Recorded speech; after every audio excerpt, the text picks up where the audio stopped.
আসসালামু আলাইকুম ওয়া রাহমাতুল্লাহি ওয়া বারাকাতুহু। আউযু বিল্লাহি মিনাশ শাইতানির রাজীম। বিসমিল্লাহির রাহমানির রাহিম। ওয়া ইযা কিলা লাহুত্তাকিল্লাহা আখাযাতুহুল ইজ্জাতু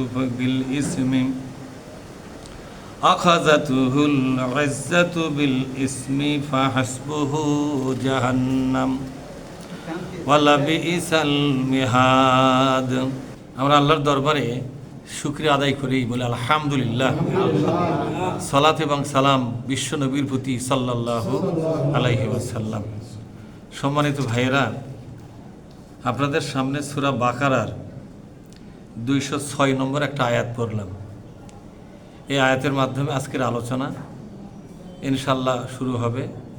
ওমা তৌফিকি ইল্লা বিল্লাহ। আল্লাহ বলছেন, ওয়াইজা কিলা লাহুত্তাকিল্লাহা, যখন তাকে বলা হলো তোমরা আল্লাহকে ভয় করো, আখাযাতুহুল ইজ্জাতু বিল ইসমি, তখন তার ইজ্জতের উপরে যেন হাত পড়ে গেল। ইজ্জত মানে ক্ষমতা, ইজ্জত মানে ক্ষমতা। যারা বলেন ইজ্জত মানে কি? ক্ষমতা। যখন বলা হলো আল্লাহকে ভয় করো, তখন এই দাওয়াতটা তার ক্ষমতার উপরে যায় মনে হয় আঘাত হানল। কথাটা কে বলেছেন? এই আয়াতটা নাযিল হয়েছিল একদল নেতাদের জন্য। রাজনীতির যারা নেতা, এটা তো মদিনায় এই সূরা নাযিল হয়েছিল। সূরা বাকারা মাদানী সূরা না, মদিনার সূরা না। মদিনাতে বিশ্বনবীও ছিলেন একজন নেতা, কিন্তু বিশ্বনবী ছাড়া আরও যে অন্যান্য ইহুদি, বৌদ্ধ, খ্রিস্টান, বৌদ্ধ তো ছিল না, খ্রিস্টান, ইহুদি ছিল এবং আরও বিভিন্ন ধর্মের লোক ছিল। এদের যে নেতারা ছিল, রাজনৈতিক নেতা, তাদের উদ্দেশ্য করে এই আয়াতগুলো নাযিল হয়েছিল। এদেরকে যখন বলা হলো তোমরা আল্লাহকে ভয় করো, তার মানে হলো আল্লাহকে ভয় করে তোমরা সামাজিক অপরাধগুলো ছেড়ে দাও, চাঁদাবাজি ছেড়ে দাও, সন্ত্রাস ছেড়ে দাও, দুর্নীতিপনা ছেড়ে দাও, অর্থনীতির ব্যাপারে সুদের অর্থনীতিকে বাদ দাও, সামাজিক অপরাধগুলো ছেড়ে দাও, সংস্কৃতির নামে বেহায়াপনাগুলো ছেড়ে দাও। সংস্কৃতির নামে বেহায়াপনা হয় না? আদা ন্যাংটা মার্কা কারবার। এই ওয়াজগুলো তখন ফা আখাযাতুহুল ইজ্জাতু, এটা তাদের ইজ্জতের উপরে হাত পড়ে গেল। ইজ্জতের উপর হাত পড়া মানে হলো এই ওয়াজ শুনে তারা বুঝতে পারলো যে ওয়াজগুলো শুধু আমাদের অপরাধ ছেড়ে দেওয়ার কথা নয়, এর মধ্যে আছে অন্য ইশারা, এর মধ্যে আছে অন্য ইশারা, এর মধ্যে আছে অন্য ইশারা। জেনা ব্যভিচার ছাড়তে বলা হলো, সুদের ব্যবসা ছাড়তে বলা হলো, মানুষের প্রতি জুলুম করা বন্ধ করতে বলা হলো। এগুলো অপরাধ কিনা? ধরে এখন এগুলো অপরাধ কিনা? এগুলো অপরাধ। এরকম ভয়াবহ অপরাধ যা মদিনাতে চলতেছিল, আশেপাশে অঞ্চলে চলতেছিল, এগুলোকে ছেড়ে দিয়া একজন খাঁটি মুসলমান হওয়ার জন্য যখন দাওয়াত দেওয়া হলো, এই দাওয়াতটা তারা নিজেদের ক্ষমতা চলে যাওয়ার ভয় পাওয়া গেল। নাউজুবিল্লাহ। তারা বলল, ইসলামকে যদি আমরা এইভাবে কবুল করি তাহলে তো ক্ষমতায় থাকা সম্ভব নয়। এর তো ইসলামের হাতে ক্ষমতা তুলে দেওয়া হচ্ছে। সুদ ছেড়ে দাও, তাহলে সুদ ছাড়লে আমরা ব্যবসা করবো কিসে? ব্যবসাখানা ছেড়ে দাও, তাহলে ব্যবসাখানা ছেড়ে দিলে আমরা মৌজ কর্ম কোথায় করব? মদ ছেড়ে দাও, মদ ছাড়লে আমরা আনন্দ ফুর্তি করে এগুলো কীভাবে করব? হ্যাঁ, নারীর কাছে যাওয়া বন্ধ করো, জেনা ব্যবস্থা ছেড়ে দাও। জেনাই যদি বাদ দিলাম, তো রাত্রের অন্ধকার আমরা বিভিন্ন নারী নিয়ে আসা ফুর্তি করি, তাহলে ফুর্তিগুলোও তো আমাদের শেষ হবে। মানে আমাদের হাত পাও বান্ধিবার চাচ্ছে মুহাম্মদ সাল্লাল্লাহু। ওরা কি মনে করলো যে মুহাম্মদ সাল্লাল্লাহু আলাইহি ওয়াসাল্লাম ওদের হাত পাও কি করবার চাচ্ছে? বান্ধিবার চাচ্ছে। এই আয়াতের দ্বারা বোঝা যায় যারা ইসলামী রাজনীতি যারা করে না, ভিন্ন রাজনীতি যারা করে, তাদের ভেতরকার চরিত্র কত নষ্ট ছিল। আজ মনে হয় অত নষ্ট নাই নাকি? আপনারা বোঝেননি না? আজ নষ্ট নাই মনে হয়, আর সব আল্লাহর ওলি হয়ে গেছে। আজও নষ্ট আছে। চাঁদাবাজি কে করতেছে? এই নেতারাই তো। দেশের টাকা, জনগণের টাকা লুটপাট করে জমা করতেছে কারা? এই নেতারাই।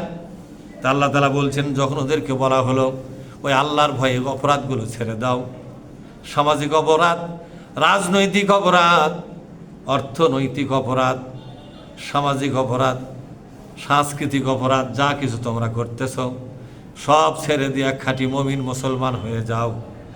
আখাযাতুহুল ইজ্জাতু বিল ইসমি, অন্যায়ভাবে তাদের ক্ষমতার উপর হাত গেছে বলে মনে করলো এই ওয়াজগুলো এটা ধর্মের ওয়াজ নয়, এটা আমাদের হাত থেকে ক্ষমতা কেড়ে নেওয়ার জন্য ওয়াজ শুরু হয়ে গেছে। নাউজুবিল্লাহ বলে। ওরা কি বললো? এটা ধর্মের ওয়াজ। এটা ধর্মের ওয়াজ এরকম হবে কেন? এটা ধর্মের ওয়াজ নয়। এই ওয়াজগুলো দ্বারা বোঝা যায় যে ক্ষমতা হাতছাড়া হওয়ার মতো ওয়াজ হচ্ছে। এগুলো ওয়াজের দ্বারা মানুষ তৈরি হলে ওই মানুষগুলো আমাদের পক্ষে আর থাকবে না, ওই মানুষগুলো তখন ইসলামের পক্ষে চলে যাবে, তখন আমাদের পক্ষে একটা ফগের নিউ থাকবে না। তো মানুষ যদি আমাদের পক্ষে না থাকে তাহলে নেতাগিরি কর্ম কি দিয়ে? এই জন্য ওরা চায় জনগণ যত বেশি নোংরা হবে, কি হবে জোরে বলুন, জনগণ যত বেশি চরিত্রহীন হবে, লম্পট হবে, নোংরা হবে, তত বেশি ওদের রাজনীতির কর্মী নেতা বাড়বে। জনগণ যত বেশি চরিত্রবান হবে, আমানতদার হবে, পরহেজগার হবে, জাহান্নামের ভয়ে অপরাধ ছেড়ে দিয়া খাঁটি মুসলমান হবে, তত বেশি ওদের লোক সংখ্যা কমে যাবে, ইসলামের শক্তি তত বৃদ্ধি পাবে। আল্লাহ পাক বলছেন, ফাহাসবুহু জাহান্নাম, এই জাতের নেতাদের জন্য জাহান্নামই যথেষ্ট। নাউজুবিল্লাহ বলেন। এই সমস্ত নেতাগুলো সব যাবে জাহান্নামে, আর এই নেতাদের পেছনে যারা চলবে তারাও হবে জাহান্নামী। যদিও তারা নামাজ পড়বে, যদিও তারা রোজা করবে, যদিও তারা হজ করবে, তবু তারা জাহান্নামী হবে। নাউজুবিল্লাহ। তাহলে বলেন তো কেন জাহান্নামী হলো? ওই একটা কারণে জাহান্নামী হলো যে কোরআনের প্রস্তাব অনুযায়ী তার নিজের জীবনকে সংশোধন করলো না। কারণ ওরা যদি সুদ ছেড়ে দেয়, ওরা যদি দুর্নীতি ছেড়ে দেয়, চাঁদাবাজিরা খালি যদি ছেড়ে দেয়, ওর কথা বোঝেননি, ঘুষ খাওয়াটা খালি যদি ছেড়ে দেয়, ওদের রাজনীতি আর চলবে না। কি করেন আপনারা? কিন্তু ইসলামী রাজনীতি কি মানুষের মাথার বাড়ি দেওয়া হয়? মানুষ খিলেন দিলেন করে, মহব্বত দিয়ে, ভালোবাসা দিয়ে, সাথে নামাজ পড়ে ধীরে ধীরে ধীরে ধীরে লোকটাকে চরিত্রবান বানায়া ইসলামী শক্তি বানান লাগে। এই জন্য ওরা চিন্তা করে দেখলো মুহাম্মদ যে ওয়াজ করতেছে, এই ওয়াজের দ্বারা একদল মানুষ চরিত্রবান হবে, আমানতদার হবে, নোংরা জীবন থেকে মুক্ত হবে, লম্পটগিরি ছেড়ে দিবে। এই লোকগুলো আস্তে আস্তে মুহাম্মাদের দলে ভিড়বে, আমাদের দলে লোক সংখ্যা কম হয়ে যাবে, আস্তে আস্তে আমরা লোক শূন্য হয়ে যাব। মুহাম্মাদের দলে এত বেশি লোক হবে, মুহাম্মাদই শেষমেশ ক্ষমতায় পাকাপোক্ত হয়ে যাবে, আমাদের হাত থেকে ক্ষমতাচ্যুত হয়ে যাবে। নাউজুবিল্লাহ। আল্লাহ পাক বলছেন, আমি প্রতিশোধ নেব। আমার রসুলের ওয়াজ, এটা তো কোরআন থেকে রসুল ওয়াজ করছে, সেই ওয়াজ সহ্য করলো না, আমি এই নেতাদের গোষ্ঠী শুদ্ধ জাহান্নামে দেবো। ফাহাসবুহু বলেন, ফাহাসবুহু জাহান্নাম বলেন তো, ফাহাসবুহু জাহান্নাম, আমি এদেরকে জাহান্নামে ঢুকায় দেবো। এবার আল্লাহ তাআলা বলছেন, ওয়ালা বিইসাল মিহাদ, এই জাহান্নাম বড় নিকৃষ্ট ঠিকানা, এই জাহান্নাম হবে বড় নিকৃষ্ট এবং জঘন্য ঠিকানা। এটা হলো সূরা বাকারার 206 নম্বর আয়াত। এবার আসুন সূরা বাকারার 207 নম্বর আয়াতের কথা বলি। ওয়ামিনান নাসি মান ইয়াশরি নাফসাহু ইবতিগা মারদাতিল্লাহ, কোন আল্লাহু আকবার। মানুষের মধ্যে এমন কিছু মানুষ আছে যে মানুষগুলো তারা তাদের জীবনকে বিক্রি করে দিয়েছে আল্লাহর কাছে। কার কাছে? জোরে বলুন। আল্লাহর কাছে জীবনটা বিক্রি করে দিয়েছে। কিসের জন্য বিক্রি করেছে? মারদাতিল্লাহ, আল্লাহর রেজামন্দি। মারদাতিন মানে আল্লাহর রেজামন্দি, আল্লাহকে সন্তুষ্ট করার জন্য নিজের জীবনটাকে বিক্রি করে দিয়েছে। তা আল্লাহ সন্তুষ্টি করলে সেটা আবার সূরা তওবার মধ্যে আল্লাহ বলছে জীবনটা কি কাজে বিক্রি। এখানে দেখা গেল যে সন্তুষ্টি, কিন্তু আর এক জায়গায় আল্লাহ কি বলছেন দেখছেন, ইন্নাল্লাহা আশতারা মিনাল মুমিনিনা আনফুসাহুম ওয়া আমওয়ালাহুম বিআন্না লাহুমুল জান্নাহ। ঈমানদার নারী পুরুষের কাছ থেকে আমি তাদের জীবনটা কিনে নিয়েছি, মাগনা নেই নাই। আমি তাদের জীবনের বিনিময়ে মূল্য হিসাবে আমি আমার জান্নাতটা তাদেরকে দিব, এই বিনিময়ে আমি তাদের জীবনটা কিনে নিলাম। সুবহানাল্লাহ। এক হাতে ওদের সম্পদ আর ওদের জীবন আমার হাতে দিবে, আর এক হাতে আমি আল্লাহ তাদের জান্নাতটা দিয়া তাদের জীবনের বিনিময়, তাদের সম্পদের বিনিময়টা আমি তাদেরকে বুঝে দিব। সম্পদ এবং জীবন এটা আল্লাহ দিতে পারলে আল্লাহ কি দিবেন জোরে কর। এই আয়াত দ্বারা আল্লাহ প্রমাণ করলো মানুষের জীবন আর মানুষের সম্পদ, বিশেষ করে ইমানদারের জীবন আর ইমানদারের সম্পদ জান্নাতের বিনিময় ছাড়া অন্য কোনো বিনিময়ে কেনা বেচা হবে না। দুনিয়া দিয়ে ইমানদারের জীবন পাওয়া যাবে না। এই দুনিয়া এক পাল্লায়, দুনিয়ার রাষ্ট্র ক্ষমতা, দুনিয়ার ভূ সম্পত্তি, টাকা পয়সা, গোটা দুনিয়া এক পাল্লায়, আর এক পাল্লায় একজন গরিব ইমানদারের জীবন, এটা ওজনে কোনোদিন মিলবে না। একটা ছোট্ট গরিব বিকলাঙ্গ প্রতিবন্ধী ইমানদার, তার জীবনের যে মূল্য, সেই মূল্য হিসাবে আল্লাহ বলেছেন যখন ওই ইমানদারের জীবন এক পাল্লায় থাকবে আর এক পাল্লায় আমি আল্লাহর জান্নাতটা থাকবে, তখন ওজনে কেবল মিল হবে। তাহলে ইমানদারের জীবন আল্লাহর কাছে কত মূল্যবান চিন্তা করতে পারছেন? আর আমরা তো 2-4 হাজার টাকা দিয়ে কি হয়ে যাই, হ্যাঁ বেচা কিনা হয়ে যায় না? এই ভোটের মধ্যে ভালো একটা বেচা কিনা হয়েছে, হয়নি? 500-1000 টাকা হলে কি হয়ে গেছে, 100 টাকা দাও বেচা কিনা হয়ে গেছে। কথা ঠিক না? আল্লাহ কি বলছেন? ইমানদারের জীবন 200-400 টাকা দুনিয়া দিয়ে নয়, ইমানদারের জীবন হবে জান্নাতের বিনিময়ে। এই কথার দ্বারা আল্লাহ বুঝলেন ও ইমানদারেরা, যেখানে জান্নাতের আলোচনা নাই, জান্নাতের পথে যাওয়ার কোনো গল্প নাই, জান্নাতের পথে চলার জন্য কোনো ওয়াজ নসিহত নাই, সেখানে তোমার জীবনকে খরচ করো না। তোমার জীবনকে শুধু জান্নাতের কাজেই খরচ করবে, কারণ তোমার জীবনটা জান্নাতের সাথে তার রং মিলে, ওজন মিলে, মূল্য মিলে। সুতরাং জান্নাতের পথ ছাড়া অন্য কোনো পথে তোমাদের জীবন খরচ করো না। এবার আল্লাহ পাক বলছেন আল্লাহু রাউফুম বিল ইবাদ। কোন আল্লাহু আকবার, একটু জোরে বলেন তো ভাই, আল্লাহু আকবার। আল্লাহ বলছেন আমি আমার বান্দার ব্যাপারে রাউফুন, খুবই দরদি, খুবই আমার তাদের প্রতি খুব ভালোবাসা আছে। রাউফ মানে দরদি, প্রেমময়। আল্লাহ তাআলা স্নেহ করেন তার ইমানদার বান্দাদেরকে। সুবহানাল্লাহ। রাউফ মানে যিনি স্নেহ করেন, দরদ করেন, ভালোবাসেন, আদর করেন। অর্থাৎ আল্লাহ তাআলা বলছেন আমার বান্দাদের এরা আমার আদরের বান্দা, যারা তাদের জীবনকে আমি আল্লাহর কাছে বিক্রি করে দিলাম, আমি আল্লাহর কাছে জীবন বিক্রি করে দিয়া জান্নাতটা কিনে নিল, সেই ইমানদার বান্দার আমার কাছে আদরের বান্দা, স্নেহের বান্দা, মহব্বতের বান্দা, এরাই হলো আমার ভালোবাসার বান্দা। সুবহানাল্লাহ। কি করবেন বিক্রি করে দিয়ে? আমরা তো জীবনটা বিক্রি করতে চাই, কি বলেন? তো বিক্রি করার পরে এই জিনিসটা আবার আমাদের কাছে আল্লাহ ফেরত দিয়েছেন। আল্লাহ কি জীবনটা তুলে নিয়ে গেছে? কথা বলেন, তুলে নিয়ে যায়নি, আমাদের জীবন আমাদের কাছেই রেখে দিয়েছেন। এখন বলছে যে যারা জীবন বিক্রি করেছ তাদের কাজ হলো আল্লাযীনা আমানু ইউকাতিলুনা ফি সাবিলিল্লাহি বিআমওয়ালিকুম ওয়া আনফুসিকুম। তোমরা যারা জীবন বিক্রি করেছ, সেই জীবন আবার তোমাদের হাতে উঠাইয়া দিলাম, দিয়া বললাম ও বান্দা, তোমার এই জীবন আর সম্পদ দিয়া আমার কোরআনটাকে রাষ্ট্রীয়ভাবে বিজয় করার জন্য আন্দোলন শুরু করো। যারা আন্দোলন শুরু করলো তাদের বিক্রিটা ঠিক থাকলো, তাদের বিক্রিটা বোঝেন না আমার কথা? ইসলামকে বিজয়ী করার আন্দোলন যারা শুরু করলো, এ কোরআনের রাষ্ট্র ব্যবস্থা কায়েমের জন্য যারা আন্দোলন শুরু করলো, তাদের বিক্রিটা ঠিক রাখলো, তাদের দলিলটা ঠিক থাকলে বিক্রিটা সঠিক হলো। আর যারা নিজের জীবন বিক্রি করার পরে কোরআন বিজয়ের কোনো আন্দোলন করলো না, তাদের বেচা কেনা দলিলটা বাতিল হয়ে গেল। নাউজুবিল্লাহ। বলেন তো আপনারা কি আপনাদের জীবন বিক্রি করবেন? ইসলামের জন্য বিক্রি করবেন আপনারা? কারা কারা করবেন একটু দেখি তো। সবাই বিক্রি করবেন? কিন্তু এই যে আল্লাহ যে বলছে বিক্রি করা প্রমাণ হবে তখনই, এই দলিলটা ঠিক হবে তখনই যখন তোমরা কোরআন বিজয় আন্দোলন শুরু করবে। অন্য একটা আয়াতে বলছে কিভাবে আন্দোলন করবেন, প্রশ্ন করেন আল্লাহকে। ও আল্লাহ, বিক্রি করে দিলাম, এবার তুমি চাচ্ছ বিকৃত সম্পদ, আমার জীবন আর আমার সম্পদ, এগুলো আন্দোলন শুরু করা লাগবে। কেমনে করবো, আমি তো একা একা আছি, কিভাবে করব? আল্লাহ পরামর্শ দিলেন সূরা আলে ইমরানের ভিতরে। কোন সূরা? সূরা আলে ইমরান 3 নম্বর সূরা। কয় নম্বর সূরা?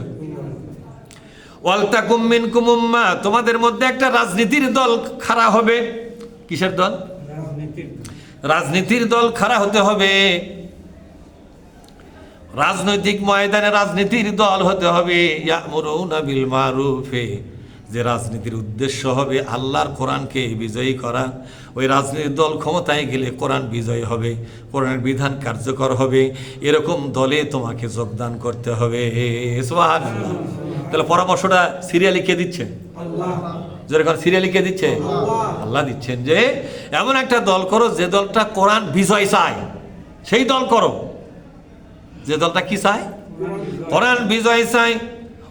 ওয়ায়ানহাউনা আনিল মুনকার, আর আল্লাহর কোরআনের বাইরে মানুষের তৈরি করা যত সংবিধান, আদালতের বিধান, শিক্ষানীতি, যুদ্ধনীতি, অর্থনীতি, যা কিছু মানুষের বানানো বিধান আছে দেশে, সবগুলোকে বিদায় করতে চায় যেই দল, সেই দলকেই তোমরা কবুল করো, সেই দলের মধ্যেই তোমরা ঢুকে পড়ো। ওয়া উলাইকা হুমুল মুফলিহুন। কর আল্লাহু আকবার। ওয়া উলাইকা হুমুল মুফলিহুন। আল্লাহ পাক বলছেন এইভাবে কেনা বেচা করলো, এইভাবে সংগঠনভুক্ত হলো, এইভাবে আন্দোলনের ময়দানে যারা নামলো, আমি আল্লাহ ঘোষণা দিলাম তারা বিজয়ী হয়ে গেল। মুফলিহুন মানে কি? মুফলিহুন মানে বিজয়ী হওয়া। মুফলিহুন মানে কি? বিজয়ী হওয়া। তারা বিজয়ী হয়ে গেল। তাহলে এতখানি কোরআন থেকে আপনাদেরকে আয়াত পড়ে পড়ে বোঝানো হচ্ছে, কিন্তু আপনাদেরকে তো জায়গার থেকে লড়ান যায় না। আপনারা খালি শোনেন আর বোঝেন, তা তো হবে না। আন্দোলনের ময়দানে তো আপনার খুঁজে পাওয়া যায় না। তার মানে হচ্ছে আপনি কোরআন শোনেন কিন্তু অন্তর দিয়ে কোরআনের কথা বিশ্বাস করেননি। যদি বিশ্বাস করতেন তাহলে তো আপনাকে আন্দোলনে দেখা যেত। কথা ঠিক না ব্যাঠি? এরপর আল্লাহ তাআলা সূরা বাকারার 208 নম্বর আয়াতের মধ্যে আল্লাহ বললেন, ইয়া আইয়ুহাল্লাযীনা আমানু দুখুলু ফিস-সিলমি কাফা। কোন আল্লাহু আকবার। একটু জোরে বলেন তো আল্লাহু আকবার। জোরে বললে হবে কি, আপনাদের জড়তা কেটে যাবে। ঘুমের ভাব আসতেছে না? আসছে না ঘুমের ভাব? একটু বলেন তো, একটু দু হাত তোলেন দেখে আল্লাহু আকবার। এরকম থাকে মারা যায় না? ওই যে ইয়ার মতো। হ্যাঁ, আল্লাহু আকবার। আপনি তোলেন দেখি, বলেন। হ্যাঁ, এইবার ঝাঁকি মারছে ঠিক মতো। দেখেন তো জড়তা আছে। আল্লাহ পাক বলছেন, হে ঈমানদারগণ, তোমরা পরিপূর্ণভাবে জীবনটাকে ইসলামের কাছে সুপর্দ করে দাও। কার কথা? আল্লাহ। যেমন ব্যক্তিগত জীবনে ইবাদত করবেন কার? আল্লাহ। সামাজিক জীবনে আইন মেনে চলবেন কার? আল্লাহ। এখন অর্থনীতির জীবনে আইন মেনে চলবেন কার? আল্লাহ। কিন্তু মানুষ অর্থনীতির জীবনটা তো আল্লাহকে দেয়নি, ওরা আল্লাহর কর্তৃত্বে দেয়নি, কোরআনের কর্তৃত্বে দেয় নাই। মানুষের অর্থনীতির জীবনটা চলে গেছে শয়তানের হাতে। কার হাতে? যেমন সুদের টাকা নিয়ে ব্যবসা করে কিনা জোরে কর। এই যে আশা নিরাশা দুরাশা আমাশা আছে না এগুলা? গ্রামীণ ব্যাংক, টাঙ্গাইলের বুড়ে আছে না এগুলা? ঠ্যাঙ্গা মারার বুড়ানি এলা আছে না? এগুলার কাছ থেকে টাকা নেয়, কৃষি ব্যাংকের কাছ থেকে টাকা নেয়, সোনালী ব্যাংকের কাছ থেকে টাকা নেয়, জনতা ব্যাংক, রূপালী ব্যাংক, পূবালী ব্যাংক, হুবিয়া যত ব্যাংক আছে সবগুলোর কাছে টাকা নিয়ে ব্যবসা করে খায়। সুতা কেনে, চাতাল চালায়, বাস ট্রাক কেনে, ব্যবসা বাণিজ্য করে কি করে না জোরে কন? নানান রকমের ব্যবসা বাণিজ্য করে, এমনকি ঘরের দরজা জানলা পর্যন্ত সুদের টাকা নিয়ে করে না জোরে কন? বাড়ি বানালো সুদের টাকা দিয়া, খাট বানালো সুদের টাকা দিয়া। যে খাটটা সুদের টাকা দিয়ে বানালো, ওই খাটের মধ্যে যখন সবার গেছে তখন বলতেছে আল্লাহুম্মা বিসমিকা আমুতু ওয়া আহইয়া, ও আল্লাহ তোমার নামে মরে গেলাম। আল্লাহ জবাব দিল, ও বান্দা, যেদিন সুদের টাকা নিয়ে খাট বানালে সেদিনই তোমার ঈমানের মৃত্যু হয়ে গেছে। আজকে নতুন করে মরার অভিনয় করে কি লাভ হবে তোমার? চিটার কুমা টাকার কথা ঠিক না ভাই? এ তো বিশ্ব চিটার। এ ভাই কথা বুঝতে পারছেন? এটা কি সিটার ভাই? কোয়া করছে না? এটা কি সিটার কোন টাকা কি করছে আন্তর্জাতিক বিশ্বই তো হলো উনি মনে করছে বিশ্ব দেয়া কথাটা আরাম হচ্ছে না আন্তর্জাতিক টাইটেল বেড়াতেছে ধন্যবাদ।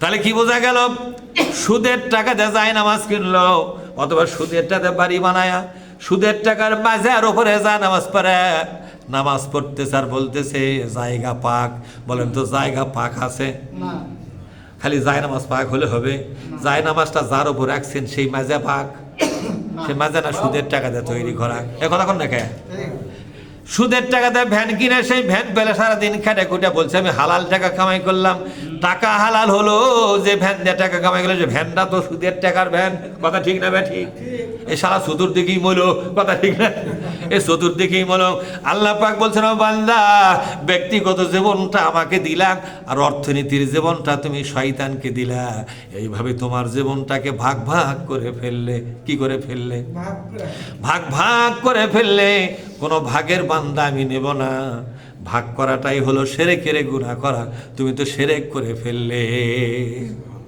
তো সুবহানাল্লাহ কে নাউজুবিল্লাহ এটি করলো কি রে এটা শিরকের গুনাহ হচ্ছে না অর্থনীতির জীবনে আপনি শয়তানের অর্থনীতি মেনে নিলেন মানুষের বানানো সুদের অর্থনীতির মধ্যে চলে গেলেন টুপিয়াটা মাথার দিয়া মসজিদের সামনের কাতারে বসে থেকে জিকির করতেছেন হুয়াল হাইয়ুল কাইয়ুম লাভ হবে যেরকম লাভ হবে সুদের টাকা নিয়ে তুমি সাতাল চালাচ্ছ আজান হলে দৌড়ে এসে নামাজ পড়তেছ আরে সুদের টাকা যারা নিবে আর এই সুদের টাকা যারা দিবে সর্বপ্রথম বান্দার সাথে ওই আল্লাহর সম্পর্ক বিচ্ছিন্ন হয়ে গেল ওই বান্দার সাথে আল্লাহর আর কোনো সম্পর্ক নাই ওই বান্দা নামাজ পড়লো আল্লাহ নজর করবে না রোজা করলো আল্লাহ নজর করবে না হজ করলো আল্লাহ ফিরেও দেখবে না কোন বান্দা হজ করে কোন বান্দা নামাজ পড়ে এগুলো আল্লাহ নজর করবে না নাউজুবিল্লাহ শুধু তাই নয় ফালা নুকিমু লাহুম বলেন ফালা নুকিমু লাহুম ইয়াউমাল কিয়ামাতি ওয়াজনা আল্লাহু আকবার কিয়ামতের দিন এই জাতের বান্দাদের কোনো আমল কোনো হজ কোনো নামাজ কোনো বাপ মায়ের সেবা কোনো রোজা কোনো দান খয়রাত আমি আল্লাহর দরবারে ওজন করে দেখব না ওগুলো কতগুলো হয়েছে ওজনই হবে না ওগুলো বাতিল ওগুলো কি তা সুদের টাকা লুলুকে সুদের সাথে তুমি থাকলে একদল মানুষের সুদের টাকা নেয় ব্যবসা বাণিজ্য করে এই জোরে খন করে কিনা জোরে খন আর একদল মানুষ আছে তারা বলে হুজুর গো আমি সুদের টাকা নেই না ভালো কথা লোকটা একটু ভালো দিক আছে না নাই জোরে খন সুদের কাছ থেকে আমি টাকা নেই না তা কি করেন আমি কষ্ট করে চলি তখন আমরা পাল্টা প্রশ্ন করলাম ও বন্ধু সুদের থেকে টাকা নেও না ভালো কথা এই দেশটা সুদমুক্ত করার কোনো আন্দোলন করবে কিনা আল্লাহ নবী নিজে সুদ ছেড়ে দেওয়ার পরে কি আন্দোলন বন্ধ করছে না সুদমুক্ত দেশ গড়ার জন্য আন্দোলন শুরু করছিল কতক্ষণ দেখা আপনারা একটা দেশে সুদ চলতেছে আপনি সুদ নেন না কিন্তু তাতে কি সুদ বন্ধ হয়েছে না সুদ চলতেছে এই দেশে সুদ একবারে বাতিল করার জন্য বাজেয়াপ্ত করার জন্য সুদের অর্থনীতিকে একেবারে দেশ থেকে বিদায় করার জন্য যে আন্দোলন চলছে ওগো বন্ধু চলো চলো সেই আন্দোলনে আমরা যোগদান করি লোকটা বলছে হুজুর ওগুলো ঝামেলার মধ্যে আমি যাব না আমি নিজে সুদ নেব না নিজে ভালো থাকলে জগৎ ভালো নাউজুবিল্লাহ বলেন নিজে ভালো থাকলে বলে এ কথা কি সঠিক এটা কিন্তু ইসলামের কথা নয় নিজে ভালো থাকলে জগৎ ভালো কাম করে আপনি ভালো লোক খরচের ব্যাগ রেখে পেশাব করবে গেছেন এসে দেখেন খরচের ব্যাগ নেই তা নিজে ভালো হলে জগৎ ভালো হলে আরে জুতা পর্যন্ত নতুন জুতা কিনে এসে থুয়ে নামাজ পড়ে যায় দেখে সেরা জুতা পরে আছে ওর নতুন জুতা নেই নেই তাহলে নিজে ভালো হলে জগৎ ভালো এই কথা যারা বলে আর হলো বিশ্ব সিটার লয় কতক্ষণ দেখায় পকেটের টাকা নিয়ে যাচ্ছেন আপনি বলছেন নিজে ভালোতে জগৎ ভালো নিজে ভালোতে জগৎ ভালো নিজে ভালোতে জগৎ ভালো ভিড়ের মধ্যে 50,000 টাকা আপনার লুসি পর্যন্ত কেটে চলে গেছে কথা ঠিক না মানে এমন ভাবে ফোস মারছে ল্যাঙ্গটো কাটছে লুসির বোতাম পর্যন্ত কেটে চলে গেছে টাকাও গেছে লোকটা উল্টে পরে হাসপাতালে গেছে ডাক্তারে বলতেছে তুমি বলে বলতে নিজে ভালো হলে জগৎ বলে ভালো হয় জগৎ তো ভালো হলো না বলছে আগে অন্য মৌলবীর তালত পরে বলেছি কিন্তু লুসি কাটার পরে বুঝতে পেরেছি নিজে ভালো হলে জগৎ ভালো হবে না সবাই ভালো হলে জগৎ ভালো হবে কথা কোন লেখা ফোঁস মারে না, ফোঁস মারে না, কি ফোঁস শিখলে সার্জন, পকেট কাটা সার্জন, কথা ঠিক লাগে, কি ফোঁস মারে বারে গেলে মানে ভয়েসে ন্যামোরে মোট টাকা থসে সেটি মারছে ফোঁস, দেখা যাচ্ছে টাকার পেটি দেখা যাচ্ছে ফোঁস মারছে, টাকা ঠিকই পাচ্ছে কিন্তু অর্থ বিল থাকতে ফেটে গেছে। তখন করছে না নিজে ভালো হলে জগৎ ভালো, এ কথা সঠিক নয়, সবাই ভালো হলে জগৎ ভালো, কথা ঠিক লাগে ঠিক। ইসলামের কথা হলো হবে না? হ্যাঁ, সেই জন্য আল্লাহ তাআলা বলছেন, ও বান্দা তুমি নিজে সুদ খাও না, এটা একটা ভালো চরিত্র। এই ভালো চরিত্রের মানুষগুলোর দায়িত্ব হলো তোমাকে সমাজে যেতে হবে। কোথায় যেতে হবে জোরে কর? সমাজে যেতে হবে। এদেশ থেকে সুদ বন্ধ করার জন্য তোমাকে ময়দানে নামতে হবে। এখন দেখেন, যারা নিজে সুদ খায় না, যারা নিজে সুদ খায় না, তারা যদি সুদ বন্ধ করার রাজনীতি না করে, এমন একটা সরকার কায়েম করতে হবে যে সরকার ক্ষমতায় বসেই সুদের অর্থনীতি কি করে দিবে? বাতিল করে দেবে। সেই সরকার কায়েমের কোন আন্দোলন যদি না করে, নিজে নিজে একা একা সুদ ছেড়ে দিল, এই লোকটাকে সর্বপ্রথম আল্লাহ জাহান্নামে দিবে। বলেন হুজুর প্রমাণ কি? হ্যাঁ প্রমাণ আছে। প্রমাণ হলো বনি ইসরায়েলি যুগে একটা অঞ্চলকে আল্লাহ পাক ধ্বংস করার জন্য সিদ্ধান্ত নিলেন। সেখানে ফেরেশতারা আসলো ধ্বংস করার জন্য। এসে দেখে একটা লোক এত ইবাদত করতেছে, নামাজ পড়ে, রোজা করে, সবসময় জেকেরে ফেকেরে আছে, লোকটা সুখে সুটকি হয়ে গেছে, চেহারার মধ্যে নূর চমকাচ্ছে, চেহারার মধ্যে ইবাদত বন্দেগীর চিহ্ন স্পষ্ট দেখাই যাচ্ছে। লোকটাকে দেখেই মনে হয় আল্লাহওয়ালা পরহেজগার, কিন্তু ওই যে এলাকা ধ্বংস করা হবে লোকটা সেই এলাকার ভেতরেই বাস করে। ফেরেশতারা অবাক হয়ে গেল, এই রকম টাইপের লোকটাকে আমরা কি সরে রেখে এটা ধ্বংস করব নাকি কি ব্যাপারটা কি? এ লোকটার ব্যাপার কি করা হবে? নাকি একজন ঘাড়ত করে থাকবো, একজন ঘাড়ত করে থাকে গোটা দেশ ধ্বংস করে পরে থুয়ে যাবো আমরা, না কি করা হবে? এটা ওরা বুঝতে পারেনি। আল্লাহর কাছে আবেদন করলে আল্লাহ বলেন, আল্লাহ এই লোকটার ব্যাপারে আমরা কি সিদ্ধান্ত নেব? আল্লাহ পাক বলেন, ও ফেরেশতা ওই লোকটাকে আগে বসান দে, ও কি আগে ফাটান লাগবে? কথা কোন দেখে ফেরেশতারা অবাক হয়ে গেল, আল্লাহ আমরা আগে ফাটাবো, আপনার হুকুম আমরা অবশ্যই আগেই ফাটাবো, কিন্তু কারণটা একটু বললে আমরা শান্তি পেতাম। মনের মধ্যে মেলা প্রশ্ন জাগতিছে, কত শয়তান বদমেশ নোংরা লোকেরা ঘুরে বেড়ায়, তাকে পরে ফাটাবার চান, এ কি আগে ফাটাবার চান? মনে হচ্ছে আপনার রাগটা এরই উপরই না বেশি আছে, তো সবার উপরই, ওরা দেশ ধ্বংস করবে যখন, তাহলে এই হুজুরের উপরই আপনার রাগটা। যে ব্যক্তি দেখতে পরহেজগার মনে হচ্ছে, সবসময় জেকেরে ফেকেরে চলতেছে, জেকের আজকার করতেছে, নখ নড়তেছে, জিহ্বা নড়তেছে, রোজা করার চিহ্ন দেখাই যাচ্ছে, নামাজের চিহ্ন দেখাই যায়, পরহেজগারের চিহ্ন দেখাই যায়, তাকে আগেই কেন মারতে চান গো প্রভু একটু বলেন তো দেখি? আল্লাহ পাক বলেন, ও ফেরেশতারা শোনো শোনো, ওই বান্দা শুধু নিজে বাঁচতে চায়, ও বান্দা বলতো নিজে ভালো হলে জগৎ ভালো, ওই দেশের কোনো দায়িত্ব নেবে না। এ দেশটা ইসলামের হাতে কেমনে নিয়ে যাওয়া যাবে, এই দেশে ইসলামকে কেমনে বিজয় করা যাবে, আমার নাজিল করা কিতাবের শাসন কেমনে কায়েম করা যাবে, এর কোনো দায়িত্ব লোকটা নিতে চাচ্ছে না। লোকটা কোনো ঝামেলার মধ্যে যাবে না। এগুলো একটা ঝামেলার আন্দোলন, তাগুতের সাথে গন্ডগোল করা, প্রতিষ্ঠিত রাজনৈতিক শক্তির সঙ্গে মোকাবেলায় জড়িয়ে পড়া, এই ঝুঁকি ঝামেলা না নিবে না। লোকটা আরামে বিরামে ইবাদত বন্দেগী করে জান্নাতে যাবার চাই, এটা আবার ইসলামের পথ নয়, এটার আবিষ্কার করা পথ, একে আগে ফাটান লাগবে। আমার কথা বোঝেননি? ফেরেশতারা উঠি ধরে এমন এক বাড়ি মারছে, বুঝলে? আজার চাইতে প্রজার ইয়া গরম বেশি লাগে। রাজাকে প্রজাকে ফেরেশতা, তো কি হলো? রাজার প্রজার গরম বেশি দৌড়ে এসে ধরে উঠে মারছে বাড়িটাটা। বাড়ি কি কথা রে, তো আসল খারাপ রে, ঠিক না? আপনারা কি এরকম মুসল্লি হবার চাচ্ছেন? হ্যাঁ, তাই এবার আল্লাহ তাআলা বলছেন, ও বান্দা ইসলাম যদি কবুল করেছো, শুধু ব্যক্তিগত জীবনে ইবাদতকারী হলে হবে না, রাজনীতিটাও কোরআনের করা লাগবে, ঠিক না বে ঠিক? দলটাও কোরআনের দল করা লাগবে, তোমার অর্থনীতিটাও কোরআন অনুযায়ী সাজাতে হবে, সুদের সঙ্গে সম্পর্ক রাখা যাবে না, মিথ্যা কথা বলে সংসার করা যাবে না, ব্যবসা করা যাবে না, ওজনে কম দেওয়া যাবে না, খাদ্যে ভেজাল দেওয়া যাবে না। তোমার পুরা অর্থনীতিকে পবিত্র বানাতে হবে। কি বানাতে হবে? যেরকম পবিত্র বানাতে হবে। তোমার পর্দা পশিদা, বিবাহ শাদী, সংস্কৃতি, অর্থনীতি, রাজনীতি, শিক্ষানীতি, যুদ্ধনীতি, বন্দিনীতি, সবগুলো জীবনের বিভাগগুলোকে ইসলামের কাছে সুপর্দ করতে হবে। কোরআন মাফিক তোমার জীবন চালাতে হবে। আর দেশটাও কোরআন মাফিক চালাবার জন্য আন্দোলনে তোমাকে নামতে হবে। কার কথা রাজি আছেন আপনারা? বলেন তো, রাজি আছেন সবাই? এরপর আল্লাহ তাআলা বলছেন, বান্দা শোনো শোনো, কিন্তু এই কাজটা তুমি আরামে করতে পারবে না। ওয়ালা তাত্তাবিউ খুতুওয়াতিশ শাইতান, শয়তান তোমাকে বাধা দিবে। আল্লাহ দিয়েছে কোরআনের অর্থনীতি, শয়তান বানাবে সুদের অর্থনীতি, ঠিক না? আল্লাহ দিয়েছে পর্দার বিধান, শয়তান বানাবে বেপর্দার বিধান। আল্লাহ দিয়েছে সেপারেশন ভাবে শিক্ষা, শয়তান বানাবে সহ শিক্ষা, ঠিক না? ঠিক জোরে কম। এইভাবে করে কোরআনের সমস্ত বিধান, সমস্ত পথ ও পন্থা শয়তান তার বিকল্প বানাবে।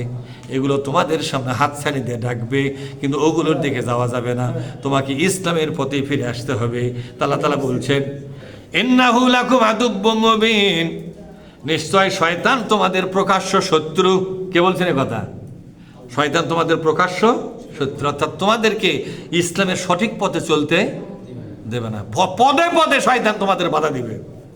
সর্বশেষ যে আয়াতটা আমি আপনাদেরকে বলবো সেটা হলো, ফাইন জালালতুম মিন বাদি মা জাআতকুমুল বাইয়িনা, তোমরা যদি ইসলামের এতগুলো উপদেশ দেওয়ার পরে ইসলামের পথ থেকে নিজেরা বিচ্যুত হয়ে অন্যদিকে চলে যাও, অন্য লাইনে চলে যাও। কে বলেছেন এটা? আল্লাহ পাক বলছেন, ও বান্দা, ইসলামের এতগুলো লাইনের কথা তোমাকে বলা হলো, এই লাইনগুলো বাদ দিয়া বেলাইনে যদি যাও, যাচ্ছে না একদল মানুষ বেলাইনে, যদি বেলাইনে চলে যাও তাহলে জেনে রাখো, ফা'লামু আন্নাল্লাহা আজিজুন হাকিম, তোমার মতো বান্দার উচিত বিচার করার ক্ষমতা আল্লাহর আছে না নাই? তোমার মতো বান্দার উচিত বিচার আল্লাহ অবশ্যই করবে। যেহেতু তোমার কাছে আমার দলিল পত্র সব প্রচার করা হলো, আমার কোরআনের হকের দাওয়াত পেশ করা হলো, আল্লাহর ইসলামের লাইনের কথা বলা হলো কিনা জোরে কোন? কিভাবে আপনি ইসলামের মধ্যে থাকবেন, কিভাবে জীবনটা বিক্রি করে দিবেন, এই বিক্রি করা জীবনটা কিভাবে কাজে লাগাবেন, সবটা ফর্মুলা, সবটা লাইনের কথা কে বলে দিল? আল্লাহ কোরআন দিয়ে বলে দেওয়ার পরে বললো, এতগুলো কথা বলার পরে, জানার পরে, বোঝার পরে তোমরা যদি বেলাইনে চলে যাও তাহলে অবশ্যই জেনে রাখো, আল্লাহ পাক আজিজ মানে মহাপরাক্রমশালী এবং মহাবিচারক। তার মানে হলো তোমার মতো বান্দার উচিত বিচার হবে। এই বিচার থেকে আমাদের বাঁচতে হবে। যেরকম ঠিক না? ঠিক।